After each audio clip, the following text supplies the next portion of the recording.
انا بمدح مره قوي فيني. امدحك ليه يا ربع يعني؟ يعني قدام الشباب يعني السبب يعني حب المدح ترى حبيب قلبي اللي نور مصر. الربع رقم واحد في السعوديه. بس الحالة لا تمدح حد من العيال. رقم واحد ما فيش غير الربع، ما فيش غير الربع. والرائد لسه جاي طازه. رائد خلاص امسك لسه. يا نهار ابيض الفرح ولع.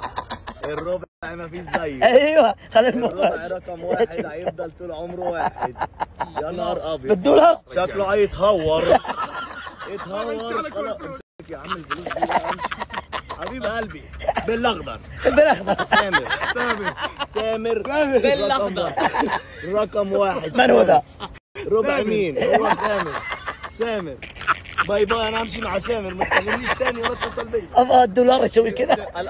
الاخضر ايش تبغى ابو اسامه؟ شوف يا ولد شوف. اخر شوي خرب بعدين لا تخرب التصوير بالله. شوف ما شاء الله تبارك الله. يقول نادي اسامه. شوف اسامه ايش مسوي انت؟ عشان احميك يا قلبي.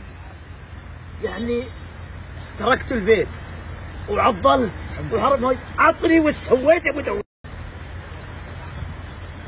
والله ولا حاجه رحت نادي بس. يا قمص اهدى علينا. هو جاي اصلا كيف؟ والله العظيم شفت كيف صار رياضي؟ والله العظيم فعلا يا اسامه. اتمرن اول ما اصحى على الريق كارديو 45 دقيقة. طبعا هذا ما يقدر كبير في العمر. اثنين قبل ما تيجي علي والله اروح اجري الحين انا وانت نشوف مين يتعب. ها والله تحدي. بس دقيقة اخلص شغلي واجي. بس والله العظيم ان صدق ابو داود تغيرت 180 درجة. صح والله الحمد لله. النادي والله العظيم شال مني. انا رحت النادي اول اسبوع عشان النفسية بصراحة.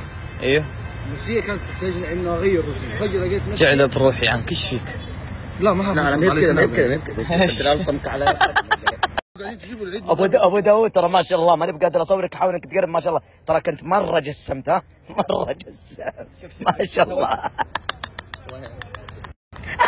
والله ما شاء الله تبارك. ايه وقوي وشديد. تدري ان كحلي صار يخاف منه. انا لاحظت ذا الشيء ما شاء الله. لا اله الا الله. والله لا عززني كرفيقي لو الموضوع مو بصحيح. الشخص الوحيد اللي ماني قادر اكون عليه قوي. ما تمررها كذا تم الصلح. طيب ابشركم الحمد لله تم الصلح. ما في تم الصلح. هم يبونها كذا. سوي حادث معاهم. ما في حادث. طيب ايش السالفه؟ اسلم. ايش السالفه؟ ما فيها انه هذا الرجل جاله ضغط عمل في الرياض. ها وانا جاري ضغط عمل في جده مع الربع ترى. طيب ايش اسوي يا متضربين؟ متضربين. هذا اللي اصلا كان ذا. والحمد لله رب العالمين. نحب تم. ما شوفوا في مشاكل. اكتفى